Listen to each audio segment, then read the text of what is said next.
Thank you. Ram मंडळी, जय खानदेश. मित्रांनो, video बनवण्याचं विशेष कारण म्हणजे भरपूर जणांचे कमेंट येत होते आम्हाला की आपण गाडी चेंज केली का, काय काही प्रॉब्लेम आले की काय. खरं सांगायचं म्हणजे येत्या 6 मार्च रोजी चांचडगाव दिंडोरीहून घरी येताना आपली जी 0101 नंबरची गाडी आहे भारत बेंच, तिची थोडी ब्रेकडाऊन झाली होती घाटात, वणीच्या घाटात.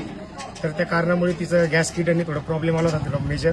तर कंटिन्यू ऑर्डर असल्यामुळे आपले विनोद कुमार दादा व समीर सर हे आपल्याला मदतीला धावून आले आहेत. त्यांची आपण गाडी आज साठा आपण त्यांच्या गाडीवर ठेवलेला आहे. तुम्ही बघू शकता, सोरसंगम बँकची आपली गाडी आहे.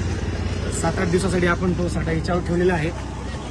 तुम्हाला मी व्हिडिओतून कसं दाखवणार आहे, कसं ठेवलं आहे. आणि एवढ्या संकट काळात आम्हाला समीर सरांचं आणि विनोद दादांचं खूप मोठं योगदान लाभलेलं आहे. तसेच आपले समीर वर्कशॉपचे संचालक समीर दादा व क्रेनवाले दादा राकेश भाऊ यांनी एका रात्रीत हा पूर्ण साठा आम्हाला चेंज करून दिलेला आहे. गाडी चेसी बदलण्याचं कारण एवढंच की त्या गाडीचं काम करायचं होतं आणि सतत ऑर्डर असल्यामुळे आम्हाला वेळ नव्हता. त्याच्यामुळे आपण 7-8 दिवस हा साठा 2868 भारत बेंच सोरसंगम बँक या फक्त चेसीवर ठेवलेला आहे.